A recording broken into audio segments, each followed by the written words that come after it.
Hi, everyone. Thank you all so much for joining us this afternoon. Welcome to our Hulu Comedy Day on the final day of the USC Comedy Festival. I'm Alex Ago, the Director of Programming at the School of Cinematic Arts. Before we get started, I'd like to thank our USC Comedy faculty and staff, as well as Visions and Voices, the USC Arts and Humanities initiative that has generously sponsored this festival. I'd also very much like to thank Hulu for being such amazing partners. And for bringing us a wide array of Hulu original comedy from Rami, Shrill, and Woke to Solar Opposites, Crossing Swords, and Marvel's M.O.D.O.K. I'd also particularly like to thank Lauren, Morgan, and Yasmin from Hulu PR for putting together this amazing panel. Our spotlight on Hulu's adult animation will feature John HARVATINE IV from Crossing Swords, along with his co-creator Tom Root. We have the showrunner, co-creator of Marvel's M.O.D.O.K, Jordan Blum. We have the co-creator and star of Marvel's M.O.D.O.K, Patton Oswalt. We also have the co-showrunner and executive producer of Solar Opposites, Josh BYCEL, and the co-creator, co-showrunner, and executive producer of Solar Opposites, MCMAHAN, sorry. And the panel will be moderated by DeAngelis, who is currently an MFA candidate in the film and television production program here. And most importantly, our Oakie USC Comedy Fellow. He's been a critical member of our comedy festival team, and he's done a great job this weekend. Before we start the panel, we're also going to take a quick look at a sizzle reel featuring Crossing Swords, Marvel's M.O.D.O.K, and Solar Opposites. If you want to ask a question during the panel, please just type it in the Q&A box at the bottom of your Zoom screen. And now I really hope you enjoy the show and help me welcome Professor J.D. Connor, who is with our Division of Cinema and Media Studies.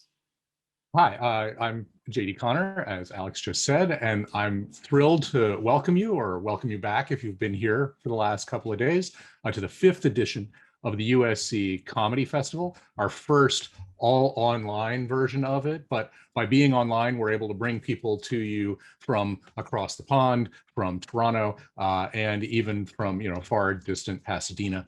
I want to thank Alex for all that he's done to produce this weekend, making it go as smoothly as possible, and really, hurting an enormous number of cats. He says he'd rather have these problems than the usual parking nightmare, but frankly, there are plenty of problems putting one of these on online. And I really want to thank Brian, our Oakie fellow, who will be moderating this next panel. Brian has been essential in helping getting the Discord server up and running.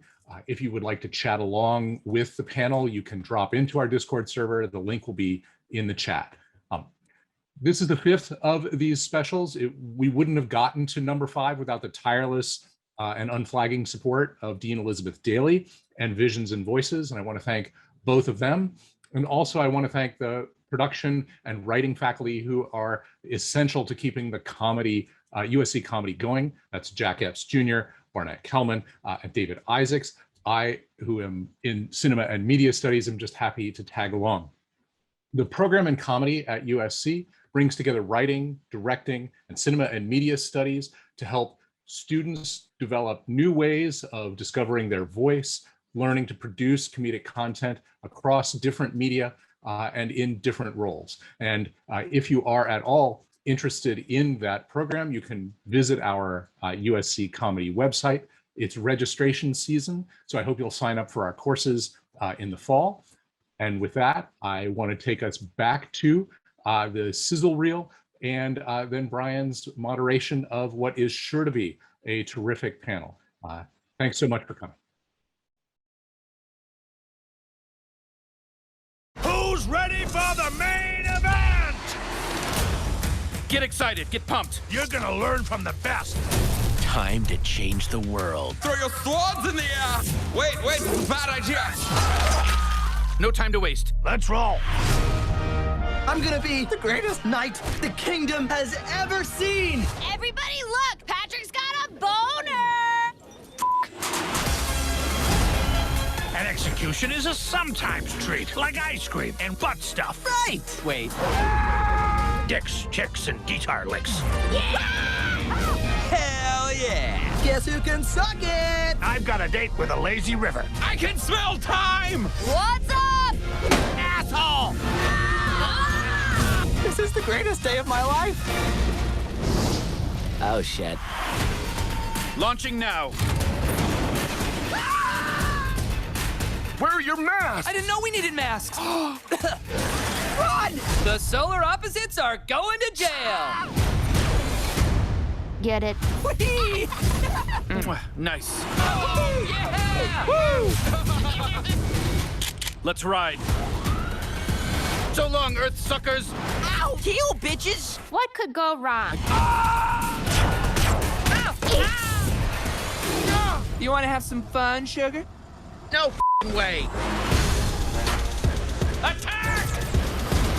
The assault was a colossal failure. What? They knew we were coming. You posted current mood, about to attack Wall Street. Oh, crap. You need to talk to your kids. Dad, one of your dumbasses spilled acid all over my boyfriend. Come on, guys. Acid is expensive. The future is M.O.D.O.K. Nice. Come on, dance. Bring it, bitch! I'm having a great time. Sorry, I thought this coffee was for everyone. That is graphic. We're the best of the best. Numero uno. King Queso, the cheddar daddy. Whoever greenlit this must have been on so much cocaine. Oh my god, it's happening! No one took the cans out? Ah, shit. Hello, USC Comedy Festival. Oh my God, it is so exciting to be here. I'm so happy to not see any of your smiling faces. That would be miserable. I'm kidding. I wish that we could all be in Norris together, having a blast together. So we're gonna pretend that we're there, but virtually. My name is Brian DeAngelis. If you don't know me, I'm an MFA in the Film and Television Production program here at USC School of Cinematic Arts. As JD mentioned, I'm also the USC Comedy Oakie Fellow, a title which probably means absolutely nothing to you, but it just means I'm the student in charge of coordinating USC comedy events, classes, communications, publication, etc., like the festival. I'm so excited to be your moderator today for HULU'S adult animation. We tried to get USC alum Will Ferrell to do it, but I reached out to him and he said, please stop calling me. I don't know how you got this number. So without further ado, let's meet our panelists. First, you may know him as one of the founding members of Stupid Buddy Studios, which produces the longest running stop motion show on television, Robot Chicken. He's the co-creator of Crossing Swords and currently directing season 2. It's Emmy-winning producer and director, John HARVATINE IV. We'll have him come on. We're gonna, yay, we'll do like, we should pump sound into here. I feel like we need an audience. All right, hi Harv, nice to have you here. Next up, he's the co-head writer and executive producer of Robot Chicken, the consulting producer for DC's Stargirl on the CW, co-creator of Emmy-winning Adult Swim series The Titan Maximum, a prolific voice actor having been featured in Star Wars, The Clone Wars, and American Dad. It's co-creator and EP of Crossing Swords, Tom Root. Hi, Tom. Next up, he's been a writer and producer on multiple shows, including American Dad for Fox and TBS and Community for NBC, one of my favorites. He's a lifelong comic book fan, as well as co-creator and showrunner of Marvel's M.O.D.O.K. It's Jordan Blum. Hello, Jordan. And if you're a comic book nerd and not following Jordan's Twitter, you should delete your account. You're doing a major disservice to yourself. Next, he's an iconic comedian, actor, and writer known for his award-winning comedy specials like I Love Everything, Annihilation, and Talking for Clapping, as well as many memorable film roles and guest appearances in his favorite TV shows, including NBC's Parks and Recreation, for which he received a TV Critics' Choice Award. You may know him as Principal Durbin on the NBC Universal comedy AP Bio, or as the voice of Max the dog in Illumination's The Secret Life of Pets 2. And he's gonna kill me for this, but you may also know him as the voice of Disney's second most important rodent, Remy, in Pixar's Ratatouille. It's Emmy-winning and Grammy-nominated co-creator and star of Marvel's M.O.D.O.K, Patton Oswalt. Hello? Hang on, let me am I lit okay? Hello? Yeah, you're great. You're a little, can you see us? You gotta press the, yeah, I mean, it's the button with the camera. How close do we get to the camera for this? Yeah, just under chin. I'm gonna back up. Hang on. Oh, hi guys. I'm gonna mute myself. Sorry, wait a minute. There he is, ladies and gentlemen. Happy to have you, Patton. Thanks for being here. All right, next he is a prolific writer and producer for Hulu, Netflix, NBC, CBS, ABC, Fox, USA, MTV, DreamWorks, and Comedy Central. Woo! As well as a writer for the Academy Awards alongside Jon Stewart. He's the co-creator of The Big Show on Netflix and the executive director and founder of the nonprofit One Kid, One World. It's co-showrunner and EP of Solar Opposites, Josh BYCEL. I'm so glad I got to follow Patton. That's great. Thank you very much for that, Brian. It was his idea. Next, he's the creator and executive producer of Star Trek Lower Decks on CBS All Access, as well as an executive producer on Adult Swim's multi-Emmy winning series, Rick and Morty. It's co-creator and co-showrunner and EP of Solar Opposites, Mike McMahon. Yay, live long and prosper. Vulcan salute. We were going to talk about Star Wars for the rest of the day, but we can't do that because Mike's here. Anyway, thank you so much, everyone, for coming to this major sausage fest. Today, we'll be celebrating women in animation and planning next year's festival. No, it's really great to have you, and we're very excited. Everyone here has produced some amazing work. And before we get started, actually, Josh, if you want, I just wanted to give you a sec to maybe plug One Kid, One World, because I thought that was a really interesting organization. Wow, you're putting me on the spot. Patton actually Patton did a show for us years ago at Largo. Well, I appreciate that. Now I'm going to sound like the asshole who's like, yeah, I do nonprofit work. McMahon's going to give me lots of shit for this. But yeah, we started it like 15 years ago. Lots of comedy people involved. Rob Cohen, Sue Nagel, all lots of fun people. And we rebuild schools in Central America and in Kenya. So we're presently in about 25 schools in both countries. And if you guys, once the pandemic ends, if anyone ever wants to come on a fun volunteer trip with us, you can come down to Central America for the long weekend or Kenya, and you'll get a chance to see us in action. Thank you very much, Brian. I appreciate it. That's awesome. Two countries. You guys could only do 2 countries, huh? I guess that's pretty noble. Yeah. Maybe, well, we're in all small. of Central America, so it's more 2 continents, but that's cool. Sure. Yeah, that's a good way to spin it. But it's great either way. It's great either way. I appreciate it. Thank you. Well, thanks so much, Josh, and thanks everybody. That's really cool. And I think a lot of students are always looking, especially as filmmakers, to find a way to make a difference. So anything we can do. And not to say that the shows here aren't, I think it's very cool that everyone's here making a splash with these. Before we get into the questions, if you could just go around and just in one sentence say what your show's about, just in case anyone's here who hasn't been exposed for some reason, that would be great. Let's go backwards and start with Solar Opposites. Solar Opposites is half a show about a mismatched family of aliens who have had to take refuge on Earth after their planet blew up Krypton style. Half of them hate Earth, half of them love it. And the other half of the show is a highly cinematic, dystopian, heavily serialized miniature movie that takes place in a wall terrarium inside one of the young aliens' bedroom walls. The Wall. Great, awesome. Patton and Jordan, if you guys want to pop in. Jordan, I'm going to let you start because you have so succinct. So Marvel's M.O.D.O.K is about a supervillain that has run his evil organization into the ground, and a kind of Google-like company comes in and says, we'll save you, just give us a tablet by Christmas and we'll be completely hands-off. And it's exactly the opposite. And suddenly this egomaniacal supervillain has to kind of answer to a board and HR. And meanwhile, he has a family at home and things aren't going well there as well. So he ends up separating from his wife and moving into a studio apartment. And suddenly this control freak has lost control of everything in his life. And he has to kind of figure out how to rebuild himself as M.O.D.O.K 2.0 and fight for what he thinks is important in life. Awesome. Yeah, and it's hilarious. All right, Tom and Harv, real quick. Well, Crossing Swords is like a medieval swords and sorcery comedy, but it's really more of an excuse for us to take these cute little wooden puppets and show their dicks and chop their heads off. And I wish I was being facetious. That's sort of the whole point of the show. So, awesome. Our sales pitch.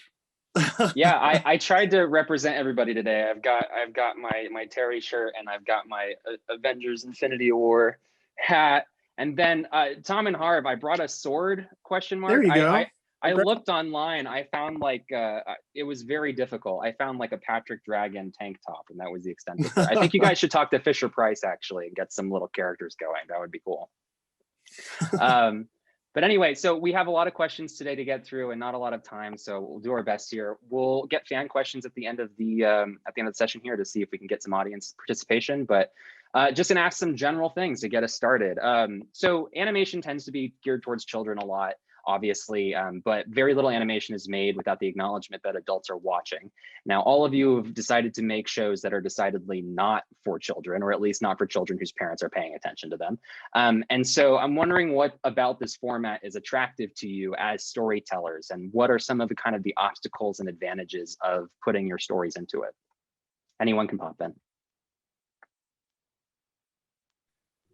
My children watch the show. Does that make me a terrible dad? I think it's for everyone. Horrible. No. Sorry, go ahead, Mike. I have no real answer. So No, I guess, I mean, I don't think any of us had a real answer, because I think it's partially that, you know, my guess, I don't want to speak for everybody, but like, we're all nerds and we all love animated shows. We probably all grew up watching them. And when you grow up doing something, you end up liking to express yourself in a way that subverts the thing you grew up with a little bit. And I also just think that, like, you know, it's actually considerably harder to pitch an animated show, because it's like going in and saying, hey, give us a lot of money to take 10 times longer than anything else does. And we're going to hire stars and you'll never see them on screen. And, you know, you better have a part of your network that it fits in exactly right on. But now with Hulu and with all these streamers, it's a little bit easier to kind of get an animated show going. So you end up seeing more animated shows that are like people geeking out and having a good time and doing stuff that like they wanted to do the whole time, but maybe couldn't have because it wasn't broad enough. I think maybe all these shows are like, we all geek out over these very specific things and probably wouldn't have fit in at like, you know, NBC at 7 p.m. on a Wednesday, but at, you know, whenever you feel like clicking on it on Hulu is like perfect for what we like to do, at least what I like to do. When you're stoned. I said anytime on Hulu. Also, when you nerd out about something and really, really love it, there are things about it that end up frustrating you in terms of, why didn't they go further with this? Why don't they show the weird, awkward, not so heroic moments of these lives? Wouldn't those also be interesting? So, you know, especially in Solar Opposites and Crossing Swords, and I hope in M.O.D.O.K as well, there's just going to be, you know, those moments of like, oh, yikes, that's right. You know, even world-conquering superheroes, even brave knights, even galaxy spanning aliens go through moments of I think I don't know if this is particular to my generation, but like cartoons were really good in the beginning, and then by the time my generation was getting cartoons, a lot of them were just straight trash, and like the new cartoons, that is. And like you loved them, and then you got to a certain age where you realized how bad they were, and you sort of wanted to keep loving them. And I think it's like with the animation that I've had the chance to be involved with, it's like you want to keep that childlike love of what you grew up with, but put a more sophisticated spin on it, or a more adult spin on it, and that feels really satisfying. So it's like keeping plugged into that childhood love while, you know, doing something new with it too. Also, a lot of the stuff we grew up on, especially the Warner Brothers stuff, was initially meant for adults. They weren't raunchy or violent, but it was all adult references that you could understand in context. But, you know, they were making them for adult minds and adult sensibilities. So, you know, and exactly what Tom was saying, I remember very specifically in the 70s and 80s, animation had gotten to a point where, didn't they find a way to do it with less frames to make it, and just basically reuse backgrounds or reuse the same motions over and over again, like just to cut costs. So there wasn't any wonder there anymore. It was just, you're just watching templates getting reused. And even as a kid, you could recognize the cheap. Yes, even I remember very specifically when I would watch the Ralph Bakshi Spider-Man, which I loved, but after a while I'm like, hey, they only have 4 different versions of him swinging, and they just show them in a different order, but they're not actually doing. There's the one side to side. There's the one that kind of swoops like this. There's the one that goes right to camera, and then there was this kind of one that went from this corner to this corner as he, and they just reuse those 4 over and over again. Or they would flip them and they'd be like, well, that's a new shot. Yeah. Kids are smart. Can't fool them. They must have one day they figured out you could flip that spider logo on his chest. It's the same logo. Oh my God. That was a great day. That Huge was a great day for cheap animation. On Star Trek, it swaps the combats to the wrong side, and suddenly everybody's like, no thanks. I don't have any interest in this show anymore. And I'll say, you know, even though this is the adult animation panel, and we are starting off with talking about the kind of universal childishness of animation, just because it feels joyful and it's colorful. But at the same time, we're making these shows for adults, but 9 times out of 10, I'm talking to somebody and they're like, oh yeah, my 9-year-old loves your show. And I'm like, oh, please don't let them watch that. And they're like, I'm going to do whatever I want. And I'm like, I'm really sorry. I don't think they should know that stuff. But I think that speaks to what Patton was just saying, is that even when you make an animated show for adults, 9 times out of 10, it means that sure, we're swearing and we're showing people's heads be eaten by ants and all that fun stuff. But also it just means that when we're writing it, we get to have complexity and we get to speak up to the audience. We get to assume the audience is smart and that they don't want to predict what's happening in the show. And it turns out that kids are just like that too. And that if you're talking down to kids with the stuff you make, they end up not liking it and it goes away really quick. So yeah, that line is I think a little thinner than people would like to admit, at least when they're buying ad space on the shows. I didn't know who Joe DiMaggio was when I was growing up in the 70s, but I could put together in my head watching that one Warner Brothers cartoon where Daffy Duck is trying to help that turkey lose weight, and he goes, "Slide, DiMaggio, slide." I was like, well, talking about a baseball player, there must have been some huge person back then, and you could sort of get cultural, you could get cultural education watching these old Warner Brothers cartoons. You know, that's hilarious. Yeah, it's funny you mentioned that we had the Big Mouth panel yesterday, and I have friends and cousins whose children watch the show, and I was like, what are you doing here? But it is so important because that sort of stuff is information that you can't pull out of adults sometimes because they want to shield you from it. But as a kid, it's super important. Which is a follow-up question that I have here is, how did your guys' childhoods kind of inspire your storytelling and why you want to tell these? I know for Crossing Swords, you guys, Tom and Harvey, talked about playing with toys as a kid and wanting to try to kind of create that feeling again for your audiences. And for Marvel, Jordan, I know you're and Patton too, big comic book fans, and growing up on comic books, what you wanted to see later. So yeah, just if you guys have anything on that. Well, Tom, really quick, those figures in Crossing Swords, that was a very specific playset that I also remember having. I remember those figures. What were those? Well, in the 60s, 70s, there were these, they started as wood and then later they were plastic. Fisher Price made these little people. Yes, that's it. Yeah. But yeah. Well, John and Tom, also, did your show come from that? Because I remember I would get the Star Wars vehicles, the ships, and the TIE Fighter, and you play for a little bit, and then eventually I would stuff them with firecrackers and blow them up because I wanted to see them. Because part of the thing that was cool about it in movies was they would explode in combat. And I wanted that, I didn't want to destroy them, but I wanted them to be burned and damaged the way that they looked in the movies. So is that kind of where that came from? How much more can I play with these figures? What can I add that they didn't give me? There was another Fisher Price toy line that was 3 3/4 inch figures like the Star Wars and G.I. Joe figures, and it had a working parachute. And so my favorite thing that probably I ever did with a toy was put G.I. Joe figures in this working parachute and strap a firecracker to them and fling them up into the sky and watch them drift along until they exploded. I feel like firecrackers, Jordan and Mike are younger. I feel like firecrackers is such a late 70s, early 80s. Oh yeah. Yeah. You don't get that shit anymore. I would say from, we still figured out how to set stuff on fire. Okay. Don't worry about that. All right. Did you blow up your science teacher's mailbox with No, but I do remember very specifically I had the sand crawler and I was stuffing it with firecrackers, M80s, and I was yelled at by my mom, not for the firecrackers, but go do that out in the woods. Don't do it in my backyard. Do it, but don't do it here. Concrete on the back. That's what I got in trouble for. Yeah. I love that you're this little like toddler John Dykstra trying to do like practical effects on your toys. Exactly what I'm trying to do.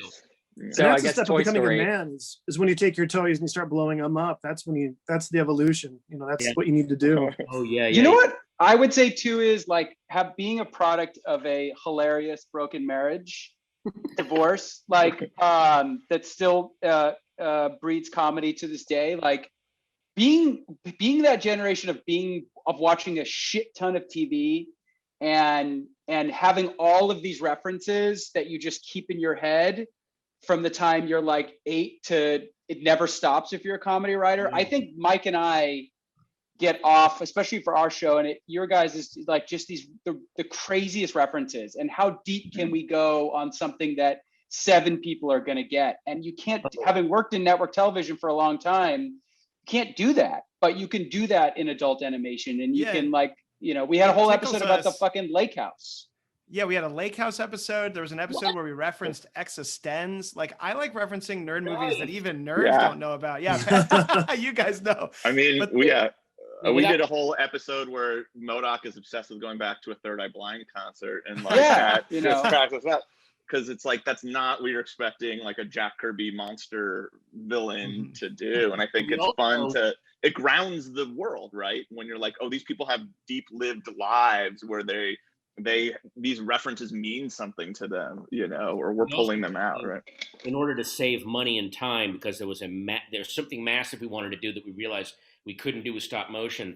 And without spoiling anything, you'll know it when you see it. There's basically an episode that's kind of a Ken Burns documentary that we use that to save time and stuff and we use the look of it, the music, all that stuff. Yeah, you're welcome, Harv. We saved your company a lot of money. Thank you. It's a big show. You guys are crazy. It looks amazing, by the way, you guys. Like, I think, yeah. I mean, I haven't seen a lot of M.O.D.O.K yet. I've seen what you guys have released, but every time I'm like, Jesus, this looks much better than any M.O.D.O.K I've seen before. Like, It's so looks good. amazing. I can't wait for it to come out.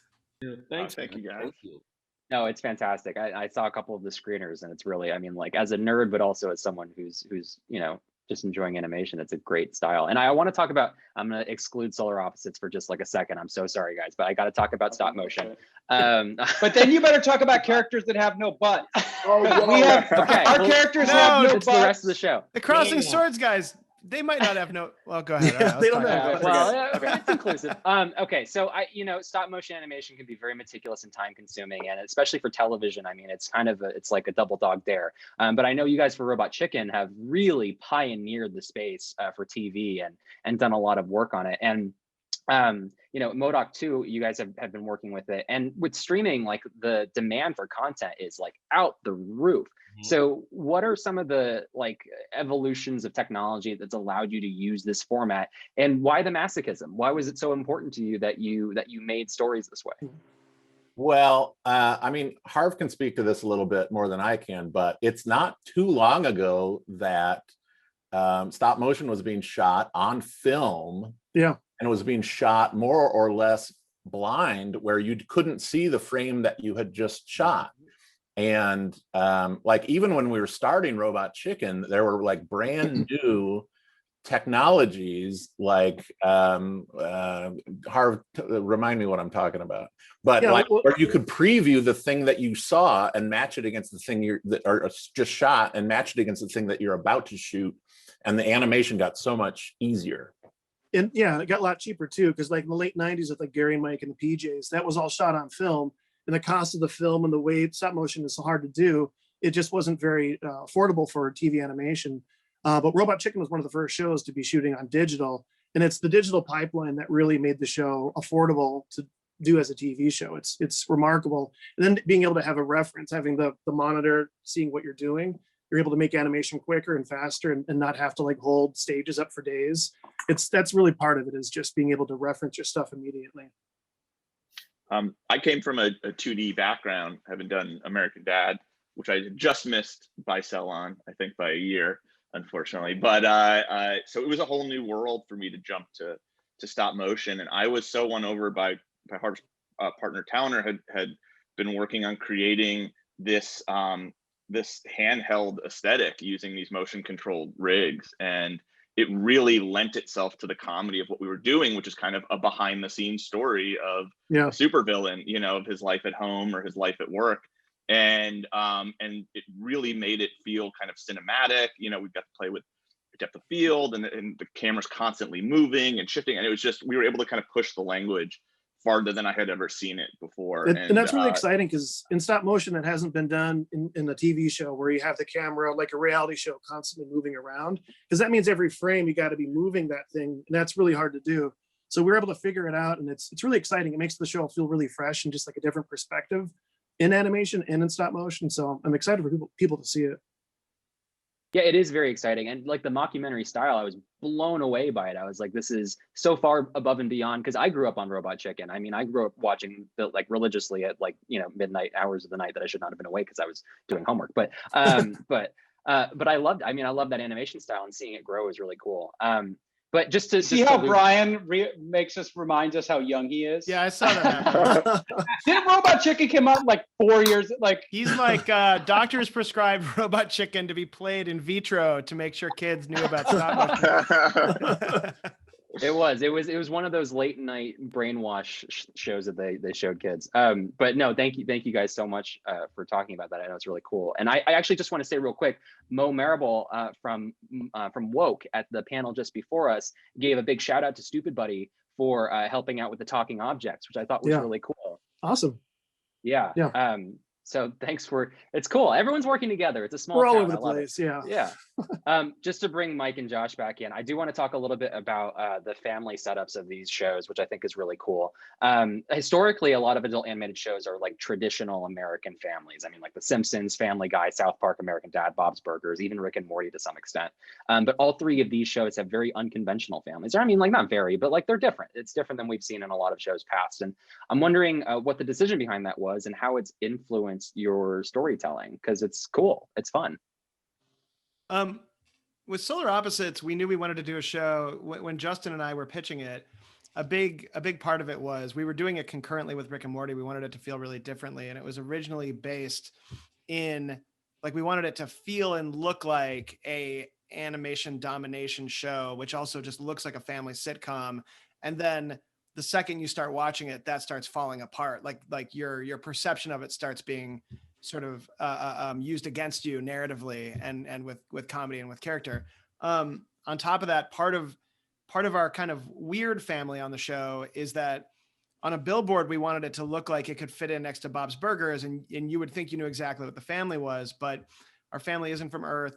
They don't have genitals. They don't have butts. They almost don't have insides. They're plant-based aliens. Instead of kids, they snipped their fingers off and grew them in potted soil, so that the kids in our show are called replicants, and they look like they could grow. They will grow into the same shapes and sizes of the plants they were snipped off of. And then our family happens to have two dads in it, and people are always saying like, they're gay, right? They're gay, right? And I'm like, well, we write them gay, but they are basing everything they know about, like, their teammates. Like they left their home planet as Han Solo and Chewbacca, although they would disagree on who is who. But then they started watching TV when they landed on Earth, and they started sleeping in the same bed because they're like, there's only one bed in this house for us to sleep in. And they've kind of grown to love each other as they, we're watching people who claim to hate, like disagree about everything, like fall in love, familial love and romantic love, even though they don't have the same pieces that we all have. So it's like, yeah, it looks like Bob's Burgers, or, Josh makes the joke a lot when we're pitching on a very Solar Opposite style story where we'll say something ludicrous and he'll be like, oh, I think Modern Family did that, right? Like and we know that when Josh triggers didn't Modern Family do that, it means we've gotten a weird enough story that still feels like a family story kind of moment. Nice. I think we were trying to do something similar, which is kind of subvert the classic family sitcoms. We all come out of The Simpsons in a way, and then we've had Family Guy, American Dad, all these kind of versions of that. So what we wanted to do was create a family where, like, why would a woman tolerate this guy any longer than she has to? So immediately in the pilot, they're separated, and he moves out, and he has it's not just that he has a bad relationship with his kids that he fixes in one episode, and then we reset and it's a new story. Like, it's a heavily serialized show where they're a messy family and nothing gets quickly resolved. You know, it's always like one step forward, two steps back for M.O.D.O.K involved in the family. So that was something we wanted to do, was kind of break away from the classic, I think, kind of Fox style family block and do something that's like, you know, a lot of families, it's not that easy to kind of resolve problems, or people wouldn't spend 7 seasons tolerating this kind of behavior from a spouse. They would move on with their lives, and we kind of wanted to go after that. Yeah, it was really fun watching Jordan, who had so mastered that. I call it the state of grace. No matter how crazy things get in an episode of Gilligan's Island or Family Guy, at the end, we are reset to the very beginning of the show for next week. Or same with The Simpsons. I mean, that's been how, you know, sitcoms are from time immemorial.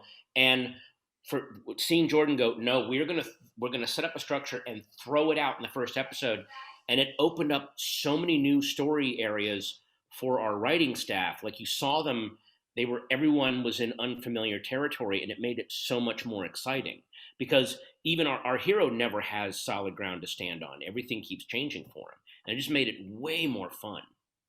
I feel like we can tell we were doing something different because it's driving Hulu marketing crazy. Like, we just want to put the family in front of a house on the billboard, and we're like, well, he moves out of the house in the pilot. Yeah, that's half of the first episode. That's not the show. Yeah. That's how you know you got a good show. Yeah. No, absolutely. And it really is fun to watch, like, actual representation of different family situations on screen. I remember we had a Phineas and Ferb panel, and they were talking about, like, Disney always was, like, very careful about what happened. And they were like, what if we just had, you know, 2 gay parents? And they were like, well, let's talk about it. Like, do we have to? Kids just have this in their lives, you know? But anyway, yeah, and I want to talk a little bit about these characters and the voices behind them. I know we have some voice actors here, and, you know, everyone's had played a part in casting these. But you know, on the subject of casting, you know, both on the performer side and the director's side, what's the trick to getting the performance come out in the audio, and how do you find and maintain the right voices for the pictures, essentially, that you create for the story? Well, I mean, not to sound like pretentious, but oh my God. My daughter's having her birthday party today. The whole crew just walked. Okay, guys, I wasn't inviting you on camera. Go upstairs. Sounds like an invite. Oh my God. Anyway, hush. I'm trying to promote my show so I can pay for these puffs, you little rugrat. All right. I mean, one of the things that, and not to sound pretentious, but it comes out in the writing first. We really had writers who wrote really, really specific, alive characters and also, you know, I'm very fortunate in that I am friends with a lot of amazing voice talent that we were able to bring in, both friends and then also people that I'm fans with. And I just, not to brag, but we got everyone that we wanted, and everyone that we cast just punted it right out of the park. I mean, they just did such a good job. So maybe I'm not coming from a good perspective as to how do you get good casting. I just called in all my friends, all of whom I knew would be amazing, and they just were. I guess, you know, I guess our answer for it too is just that every episode is harder than we expect when it's anybody outside of our leads. I think when you build a cast and you find you know, you're writing up to them. Like Sean Jambroni, one of our voice actors, is so funny when he gets mad, and he never really gets to be mad on his show, The Goldbergs, and like having the nicest person I've ever met in my life, like swear and get mad and build sci-fi devices. It just, you know, that's the easiest part of it. But then when, like, with our stuff with The Wall, we're like bringing in guest cast. Yeah. So we're working with a lot of we're working with a lot more VO actors on the A story, but in the B story, I mean, Josh, you can talk about it. It's like a whole different ballgame. Yeah, I mean, we have really what we really wanted to do was bring in these great dramatic actors for I mean, we have Alfred Molina, Sterling K. Brown, Christina Hendricks, like, you know, for The Wall, all the stuff in The Wall, because it's supposed to be played seriously, but what they're saying is fucking ridiculous. So. And Andy Daly obviously is a comedy person, but he's so, you know, he's not his presence is not a huge comedy presence, but Molina was amazing. Christine Hendricks continues to be, I don't think I'm giving anything away. Sterling K. Brown was amazing. And it took a while with Sterling because he's such a good actor.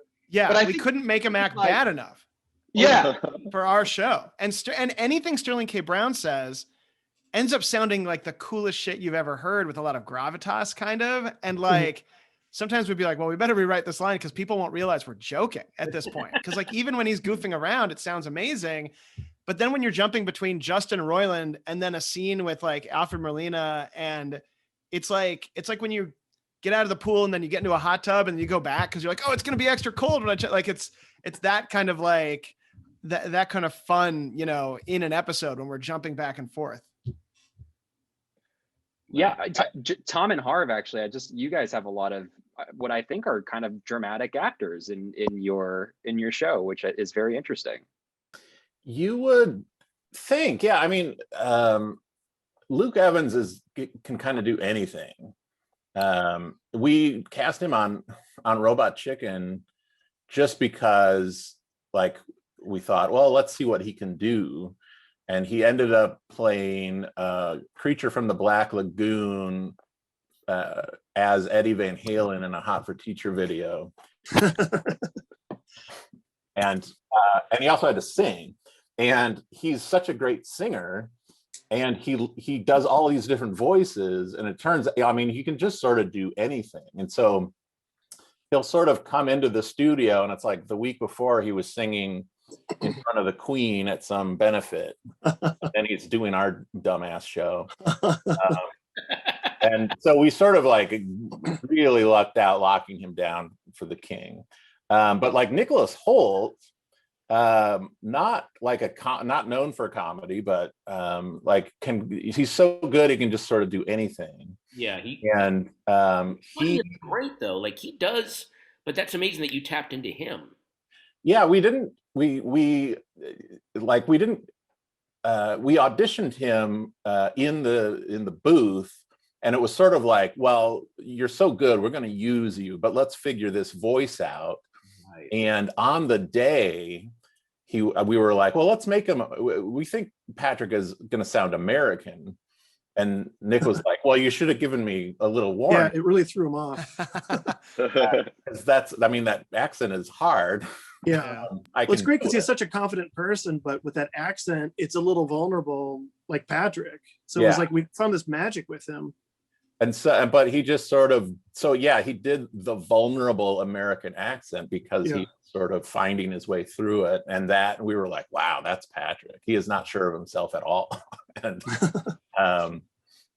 so it just it worked out great for that role. But I was going to say about directing actors, this is especially on Robot Chicken. It's like we try to cast the very best people we can, but then like the performances, it's almost like we try to reassure people this is very low stakes because your voice is going to be coming out of something ridiculous. So as long as you are like, we always tell people like be louder and be faster, because you don't want like very slow, dramatic monologues coming out of these puppets. And as long as you're like full of energy and you're fast and you're loud, you kind of can't fail. You got the part. Bringing the energy and you're genuine, you kind of can't fail. So like, oh, you can't sing? It kind of doesn't matter because your voice is coming out of a puppet. That's okay. So don't worry about it. And so I find the directing is like, finding the perfect performance it's almost beside the point sometimes. Right. It's tough though sometimes when you're talking to an actor you really respect and you're like, that was a great take. But on screen in this moment, you're going to be digging your way out of a horse's eye, and you'll be holding, a tube of toothpaste in your mouth. So if you could just do it like that, like you have to be really, and then I don't know about you guys, but I find myself often being like, I'm really sorry to have to ask you to do this. Like, the best is when you get a guest actor who's a famous big actor, and you take the 3 minutes. They clearly have only read their part and don't know the show. And then trying to explain the show in 3 minutes, you're like, oh my God, I know this sounds like a fucking terrible acid trip, but this is actually what the show is. and you're going to be in this moment. You could tell they're like, what did I sign up for? Sometimes. But, you know who was on board. Just the last quick thing, because I'm sure Brian, you want to move on from voice acting, but the biggest A game brought so amazing was we jokingly offered the world's smallest part of the aliens off-screen talking ship computer, that they would be like, computer, scan the area for, Kit Kat bars. And then a voice would appear and be like scanning and stuff like that. We offered that role to Tiffany Haddish and she accepted, and then came in and was the most, for the smallest, silliest role, season 1, was such a blast to work with. And I think treats every role, whether it's like a AAA blockbuster or like our show, just treats it like she's having the best time of her life, and just you get the best performance. And so then second season, we wrote we were like, if she's going to bring it, we're not going to squander this. And we ended up writing a ton more for the computer. And then third season, there's almost an entire episode narrated by her. It's wow. When you find these people who are just like, they're just so happy to be there, and they're finding the fun in it, and you're not apologizing that they have to act like they're stealing fish sticks or whatever's happening in the moment. Like it's that's where the directing gets a lot easier, when it's not work, when you're like, oh wait, my show just got really good and it wasn't me. Like, it's great. Happy accidents. I want to move on just a little bit. I'm going to ask one more question, then we have a ton of audience questions that I want to get to, but this is the big one, and I hope we're warmed up enough for it. But what's funny? Things change, I feel like, day to day so often now, of evolution of public perspective and what we encounter in terms of the obstacles that we're dealing with as a society, whether it's the pandemic or social issues or whatever it is. And how do you guys sit in a room and figure out what's going to work, what's going to land, and what's going to make sense to have in the show? I feel like there's a lame answer, but it's like truth. Like if something feels real and honest, like I think whenever we would break stories, it would usually come from someone's life experience or something, like a relationship they had with their dad, or but then obviously we find a way to flip it. But I think when it comes from honesty, like a mix of honesty and when an alien's hand gets stuck in a garbage disposal, like that's just classic. It's just you can lean on the classics. I think a part of Jordan's 100% right. And I think that there's different ways to find that with different, somebody falling down a flight of stairs has always been funny. You know what I mean? And then there's new funny stuff that didn't exist before. Like when they invented escalators, movies were like, whoa, we can fall down that now. But a lot of it is like every stage of the writing, like the pitch process, the writing process, the artistic process, it's not done by a couple people. It's done by tons of funny people. Right. Yeah. And every time you think you're going to stop running out of something funny, just in conversation, somebody's always got something funny to say, and it feeds. It just it builds like a summer storm or something, where you're laughing at stuff that you had never thought of just because of the collaboration of it all. Yeah. And timing too. This is when you're in post, it comes down to frames sometimes for a joke to work, call it frame fucking, you're just getting it to that right point where if you let it go 1 second longer, the joke suddenly works. If you put that beat in or that pause, it's a weird thing. There's no science to it, but you just feel it.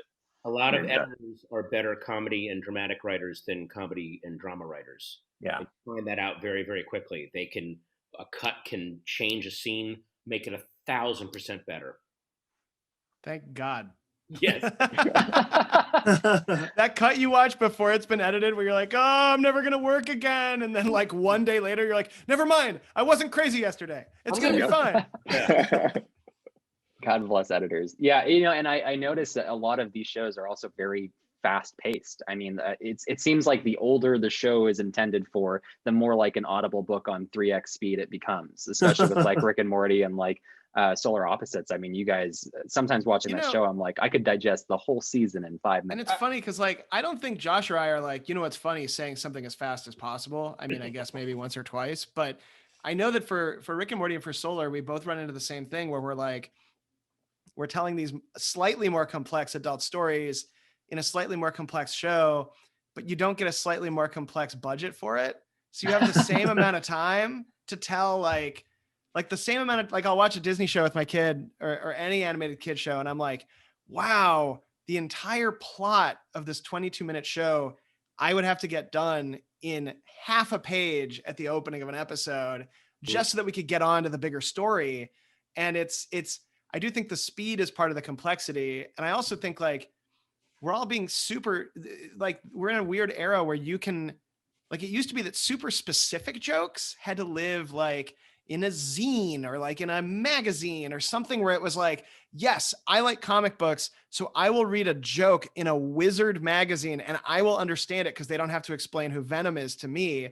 Like that's what all of TV is now. We can be as specific as we want because it's on Hulu and it's streaming and you can click on it. So like to me and Justin and Josh, it's very funny to have, you know, a Escape from New York style serialized story, but be told from the point of view of people that are half a jelly bean and a half tall, like that are using, you know, bottle caps instead of shields and stuff like that. I'm not sure that is a very broad comedic thing, but we laugh a lot. We're almost cosplaying as drama writers. But you know what though? Do you know what though? The thing that I would say is for all three of these shows is, I always say this now, and listen, I love half-hour shows but I like comedy in my comedies. I like jokes in my shows. And no, sorry. And I think that like there's so many shows now that you can go half hour with 2 jokes. And I obviously, you come from like Happy Endings and even Scrubs, like I like packing the shows with jokes. And I feel like each of these shows does the same thing, but at the same time, not also telling story and creating character. And the other weird thing is that when we first started doing it, I was like, God, we can go as long as we want. We can go 25 minutes. I was so used to the 21, 30 fucking 4 or whatever it is. But the truth is that you always end up it can't be that long. It's like that 22-minute mark, I think, at least for us, is like that sweet spot where we're always a half an hour over, or I know budget-wise, but still. Yeah, because people are always like, it's streaming. You don't have to end for the commercial break. And I'm like, yeah, but I also have to explain why the alien getting his hand stuck in the blender needs to cost the show $200,000. Do you guys ever cheat and speed up dialogue here and there so you can get your story? Yes. All right. Well, no, we don't speed it up like speed it up like chipmunk style. Like we don't speed up like the record. We go in and we pull breaths out between words, oh my God. Yeah. Oh, the best. And then we bring people back for, hey, Patton, have you ever had to do ADR on a sentence where they've pulled the puffs out? They're like, just do it like that. Oh my God. By the way, after all of that, those great answers, also keep in mind, a lot of the speed and density comes from laziness and ego, where we're like, we got to pick the best joke here. Why don't we just use all 3? Like there are days where I don't use any of these jokes. I don't want to make a choice. We're going to find a way to cram all of the jokes, because sometimes your writer's room just does like 3 slam dunks in a row, and you're like, why don't we use all these jokes? There's a way to cram them all in there. You get greedy. There's also like this belief that the audience will know what you cut. Like they'll know what's on the cutting room floor, and they'll look back and they just, you know, they only know what you give them, but I'll know. Right. Yeah. Or you think if you lift that one joke, suddenly everything collapses. You become superstitious. Like, well, people laughed at it when it was. We have to leave it in now. Yeah. I do want to move on to some audience questions. Great answers all around. So just real quick.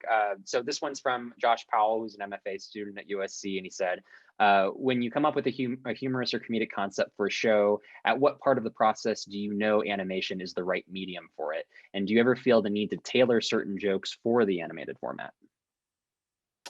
One thing we did, like a rule of thumb on Robot Chicken that we broke all the time was, should this, like if we're writing a sketch, should the sketch be live action? Is it better live action or is it better animated? And if it's better live action, why are we doing it? And then we would go ahead and just write 2 people talking and animate it and fail. But yeah, it's like one of the things at Sony and then at Hulu as we were developing Crossing Swords is like, why does this need to be animated? Why does this need to be little wooden pegs instead of like, why isn't this 2D animation where it looks beautiful? Or, you know, why isn't this live action? I think there's this bar where you feel like you have to do things that you can only do with animation, or it doesn't deserve to be animated. But really, it's like, I feel like you have this microscopic control over the comedy when it's animated. And I kind of just prefer it. Because it's just, I mean, it's its own thing. And even if it's just two people talking, sometimes that can be funnier in animation than live action. Yeah, interesting, because I think that off of what Tom is saying too, that a lot of the time an anime show is being pitched as an animated show because the person pitching it draws little characters that makes them laugh and figured out a show. Like, it's an art, it starts as art and then a script is added for it to make sense. Like, there's a reason comic strips, there's a reason Simpsons, you can go back to Life is Hell. Like, and you see the same thing with South Park, and Seth came from an animation background. Like, most of the time, the people who know how to wield animation the best, it's coming from, and obviously, like, M.O.D.O.K is coming from a visual medium and then going into another one. For me as a writer, like, I'm developing, because I can't draw, like, at all. Like, I can draw enough that my kid knows which lunch bag is his and won't show it off. But but when I'm developing a show with somebody or just on my own, the part where I know it's probably going to be animated is if you have a character and then something happens and they go on an adventure or a story happens. If the part before the something happens, that little threshold cross, if the normal world of your show needs to be animated because it's vibrant and it's interesting and it's weird, if it can't be something that just takes place in Illinois, but like Illinois and, you know what I mean? Or like that it's that your vision of it involves something where somebody would want to spend time in that visual medium that's weird and big and needs to be animated even before the story starts. If you guys as students are trying to think like, oh, is this thing that I'm writing, why would I, is there an indication that this would be animated and not where the lines get blurry, live action with CG elements or whatever that is? Like, to me, like, you could look at before the story starts, does it already feel animated? Like, before the events start, before things start making your characters do stuff. Yeah, no, great answer. Okay, moving on to another question. This is from George Tarrant. It says, in terms of expressing story, how is animation writing different on the page than live action TV writing? And what are the biggest challenges there? Which kind of goes off of what Mike was talking about a little bit. Well, I was going to say not thinking about budget in the way of like, how are we going to shoot this? But I guess stop motion kind of throws that out. You still have the freedom to be like, yeah, this could be set in a gymnasium, but now it's set on the moon and it doesn't change really how you're making it. And I think it's that it creates these freedoms creatively to be like, how can we push this further? Where can we go with this? What genre can we play with, in this episode? So I think that's a huge thing in the writing. It's funny that you said the moon or a gymnasium, because if I asked my artists where they would prefer that we set a scene, they would screamingly jump at the moon, because then they don't have to draw people in a stadium and keep track of where they are and have them react. Like, the longer I work in animation, the more I realize it's actually like, it's not only like finding the limitations, but also leaning into them, like it's like a lot of animation is reuse, not because it's because we want to avoid Spider-Man is swinging in those 3 states 3 times and then we flip it. Like, if you can put reuse in, nobody notices, then they get to draw a bunch of amazing new stuff, like characters reacting and in different situations. It's every show is different, I think, is a big thing on that. Like, it is, on Solar Opposites, it's like, okay, how can we earn a giant crazy action sequence by keeping them in the house for as long as we can? And it's sort of like the same cheats that you see in drama. I run into the same thing on Star Trek, where I'm like, oh, right, in live action Star Trek, they use these same hallways a bunch of times so that they could do an alien this episode. That's the same reason in animated Star Trek why we reuse the same 3 hallways 3 times so that the artist can then spend time drawing an alien. I think that it's, now I'm rambling about animation, which I guess is why you guys are here. But yeah, that's what I have to say bummer. about that. Please stop, Mike. We don't want to learn about it. This is a safe place. We're here for aliens without butts, period. That's the extent of it. This is so random, but one of my favorite things about watching old Star Trek episodes is if you look in the hallways, there are these big tubes just kind of going. And if you notice, the letters GNDN are usually on the tubes, and that's a little in joke by the set builders. It means goes nowhere, does nothing. Science fiction tube in the hall. It's fine, and they just. So you'll see that a lot. Love it. Oh yeah, and we draw that into Star Trek too. We're like, we'll be sitting with the artists, and we're like, okay, and they'll be putting little opinions into things. And I'm like, you guys know that people are going to freeze frame this. This goes to Twitter. It goes to Twitter at some point. You have to be ready for them. All right, great. Well, another one from Daniel Rash is here. He's asking, this is for Jordan and Patton. How did the development of M.O.D.O.K change after plans for the Offenders crossover were canceled? Which is an interesting question. I don't know how much you guys can say. Not at all. No, we can talk about it. It was canceled pretty early into our process, so we didn't really have to. We were going to just do the season, and then we were going to start working on Offenders. So it didn't really affect. Thank God. It would have been terrible if we had to weave in all this stuff setting up the Offenders, and then it ended up being GNDN. So. Yeah, we wrote ourselves into a giant corner at the end of our first season, so it was a relief. No, I mean, it's. I think you really. I think when you're doing your own show, you kind of just focus in on what is the best story for this season, and that's what we did. And then we would have figured out, oh, they pluck him out of time, and he's in the spinoff, but we weren't really that focused on it at all. Thank God. Because we had enough problems on our plate. This question is from Anton. I'm not going to pronounce your last name. I'm sorry, man. He's going to kill me if I butcher it. But he's asking a couple questions for Harv and Tom.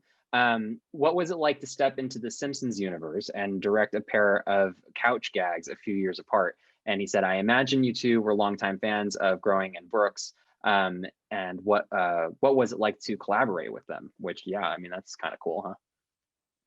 Well, I mean, it was like, I mean, I have been watching The Simpsons since the day it first aired, and it was so cool to get to work with them and to actually have something that's going to live on The Simpsons forever. But as far as collaboration, the cool thing about it, I mean, it would have been awesome to sit with Matt Groening and brainstorm, but they were like, just do whatever you want, and if we like it, we'll put it on. And so we sent some drafts back and forth and got some notes because they know their show better than we do, but they were really open to new ideas, especially the first time when they were like, we're just looking to freshen up the couch gag. And they were going out to all sorts of different artists looking for, all sorts of different takes for the, how to just shake up the opening titles. So yeah, I mean, Harv, what was it like for you? I mean, that was a lot of fun. I mean, we're big fans of The Simpsons, and for Root, we've done a couple of them. And yeah, it's fun to take The Simpsons world and toyify it. And we've had a couple different versions of it. But yeah, it's a lot of fun. It's like, Root and I working together and getting the team and all the great puppet and set people and just playing the Simpsons universe is a real dream. So that's been a lot of fun. Every couple of years we seem to do one of those. Awesome. That's super cool. I would freak out. Okay, this is another question from Mike Bleasure. And he says, in your process of developing a show or bit, how do you distinguish between a high concept hook, for example, M.O.D.O.K as a struggling control freak, and something that's just a weird take for the sake of being weird, or maybe unique and doesn't resonate? And he's asking, what does it take for you to get something to click, aside from just pitching it and watching the light in people's eyes die out? I think if we knew the answer to that, we'd be all wearing suits with our monocles and or we all know it and we don't want to give it up because after this we're going to get in our crystal cars, and I can't even pitch on what it sounds like to be rich, to be honest. Crystal cars. Our fragile crystal cars. I guess like what that question makes me think is that, you're not sure until the very last second, at least on a lot of stuff that I'm doing. Like Patton was saying earlier, like the editing, like makes something immensely funny. Like there's things you think are going to be funny and then they're not. And then there's things that are like, you kind of thought were funny and then just through the process get insanely funny. I think like just trust your instincts. Like if you're writing something that feels like it's like, this is cliche, but it's like popping off the page kind of, that like reading it isn't a chore, like you're probably doing something right. And if it's specific to your characters and your show, like something might not be funny until it's the voice actor has interpreted it, you know, and then it goes from being an idea for a joke to actually being expressed as a joke. I would say also, like, you know, and not to shill for Hulu, but they have been incredibly, this is the first show I've ever done where if we think it's funny and it's making all of us laugh, meaning the writers and Justin and everybody, like it pretty much always goes in. 98% of the time it goes in, and sometimes it's an entire story or and so that is really freeing. And I will give Hulu credit. There's been multiple times we even wrote it, I think, in jokes. I mean, we make fun of Hulu all the time, but there's been a couple times where we're like, we don't get it, but it seems like you guys love it. And we're like, well, that's a huge thumbs up for me. And and it's so freeing to be able to do that. And I think it makes your show better. You know, there's I think a joke really in the does. upcoming Christmas special that Hulu did ask us to take out. And I was like, oh, thank God. We kind of only had it in there to see it was about Shirley Temple, and in retrospect I'm just like, I think this is probably like, I'm really happy this isn't in the show as it originally existed. But yeah, you think the suits are always out to kill your best jokes, but then when they never ever do, you start sweating because you're kind of like, shouldn't there be a speed limit on this road? Oh, that's great. Where is the line? I mean, where do you guys decide at any point in time where you go, we can't put that in? Well, I mean, if you feel like you haven't earned it, or if you feel like you're on the wrong side of something, I mean, these are all like red flags that you better take another look at your joke. But I think you can. It doesn't mean you shouldn't write a joke, and like there's no subject matter that's sort of off limits as long as you approach it from somewhere smart and funny and you're on the right side. It doesn't mean it's going to make it, but I think a lot of the hysteria about PC comes from people going, so we're not even allowed to think things. Like, whoa, you're allowed any thought. You can make a run at any joke, any subject you want, but keep thinking about it as you do it. Just because you have a thought doesn't mean you get to spit it out there with no consequences. Keep thinking it through and go because again, anyone who says that comedy's being shut down, well, no. Eric Andre's still doing stuff. Sacha Baron Cohen's still doing stuff. South Park, like there's amazing stuff getting done by people that are finding ways around the restrictions. And by the way, all great comedy has come from there's some kind of perceived restriction and you find a clever way around it. That's what makes it funny. If there's no restrictions, if there's no boundaries, and there's no fun in foiling them and getting that stuff through.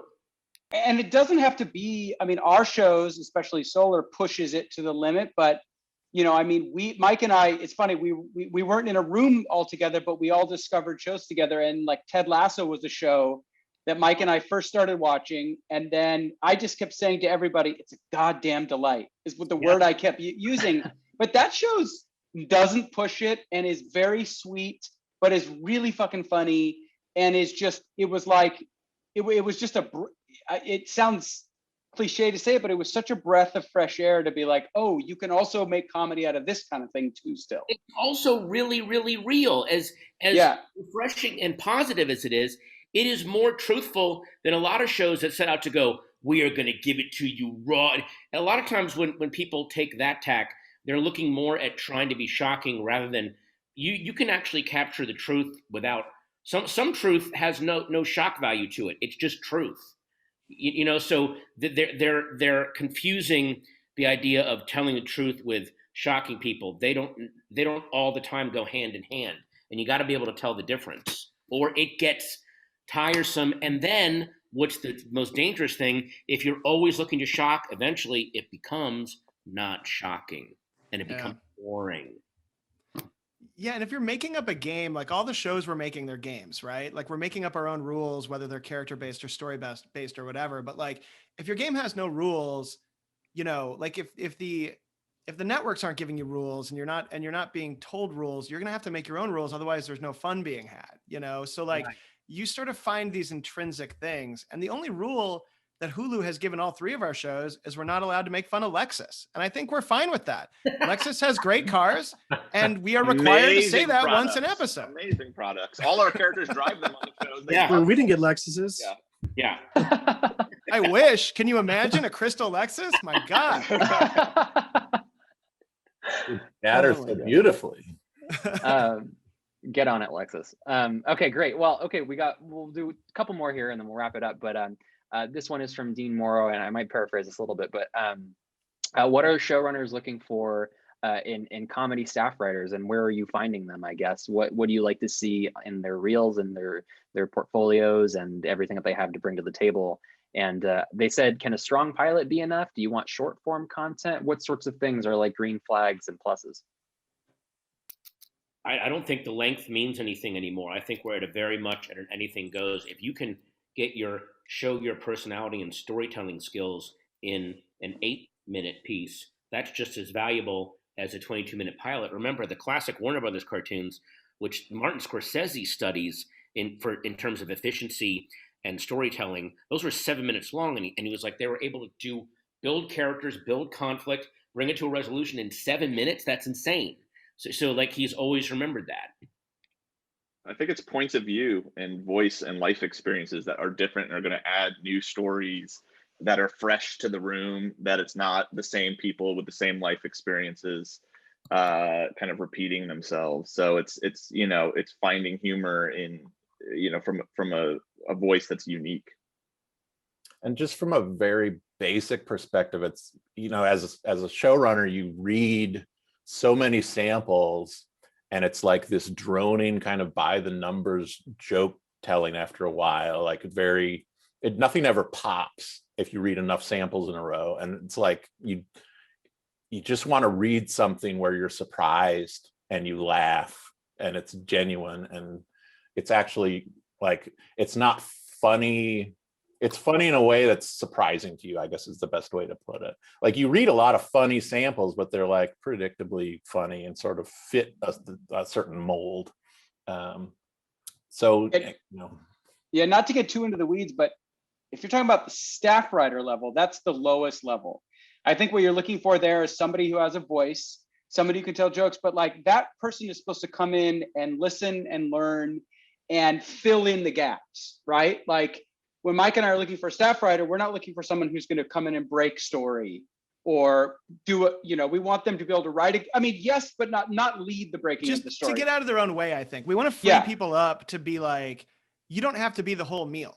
Like when you're a staff writer, you're not going to come in, and we're not going to need you to come in with the whole thing figured out. But if you're funny and you're good to work with, and you have a very specific, noticeable, like what Tom was just saying, if you finish, when we're reading staffing samples, if you finish one, like if you get all the way from page 1 to the end, you're meeting with that person. Like that doesn't happen as often because people tend to like burn out 5, 10, 15 pages into, whatever they've been writing. So I think like if the question is, what do I write? If I'm looking to staff, what do I write?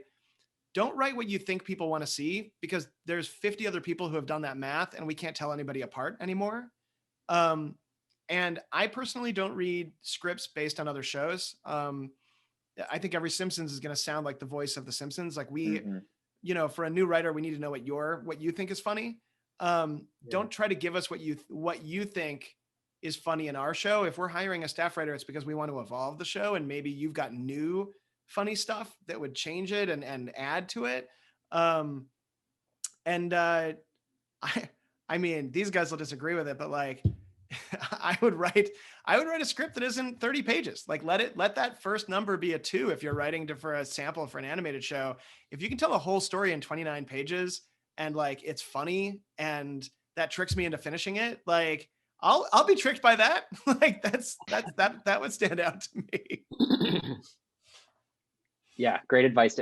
Great advice from everyone. I know a lot of students here are always looking for opportunities to improve the way they present themselves. So it's super good intel for them.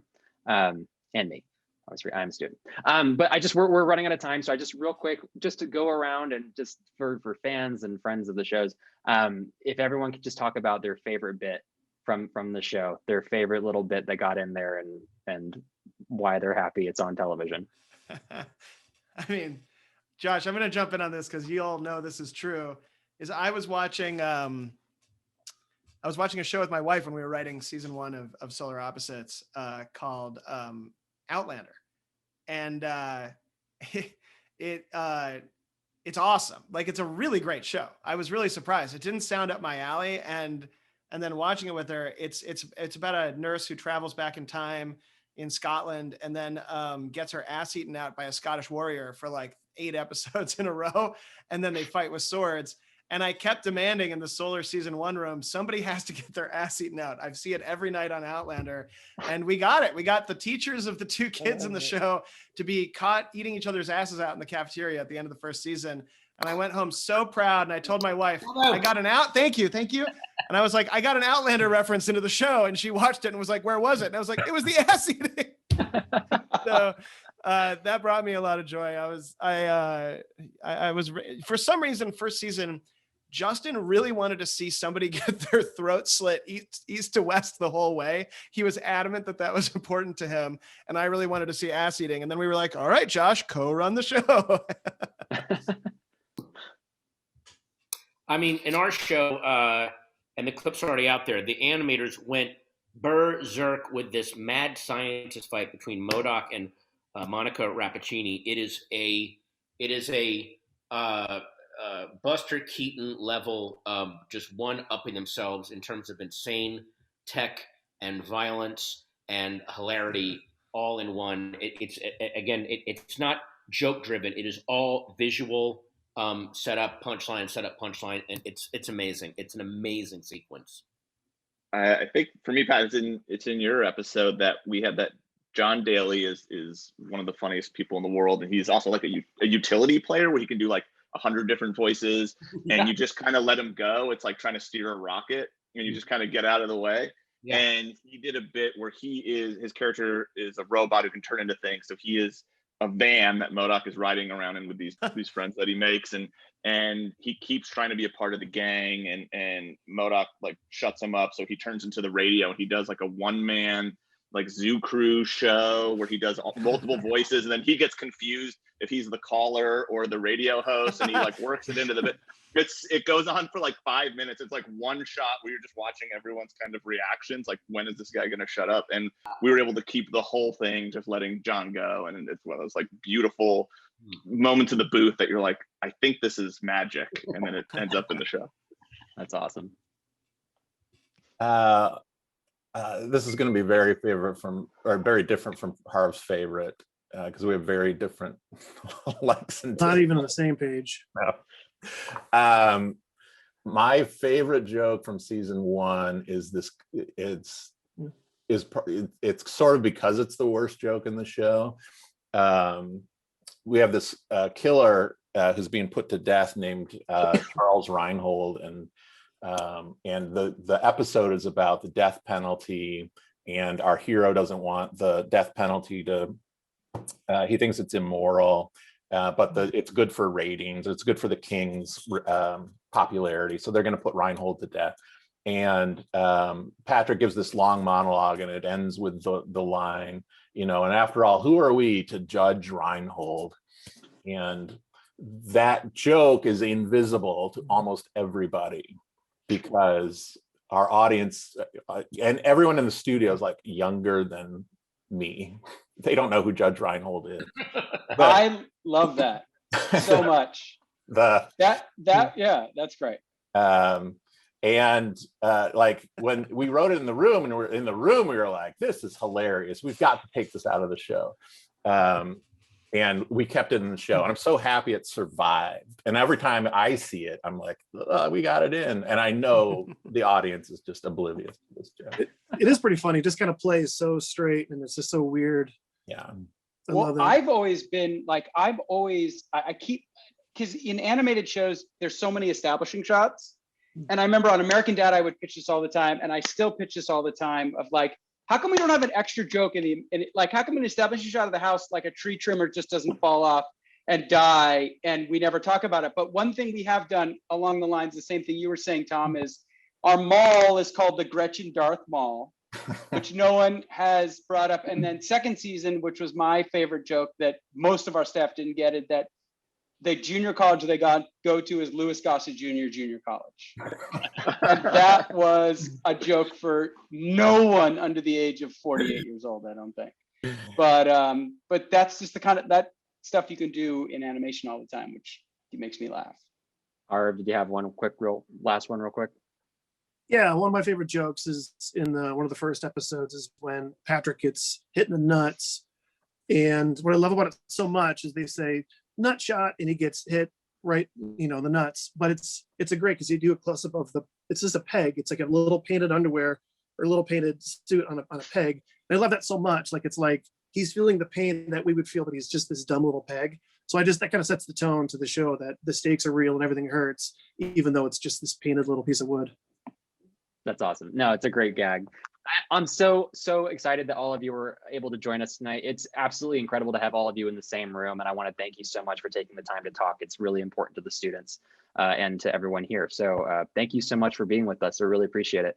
And to everyone back home, we'll see you all soon, I hope. While you're waiting patiently for things to open back up, please go watch Crossing Swords, Solar Opposites, and M.O.D.O.K. They're fantastic shows, as you've heard tonight. And you can thank these gentlemen for helping to put that together for you. So thank you very much. Thanks, Thanks, guys. everybody. Thanks for having us. Remember, Thank you. When you think quality, think Lexus.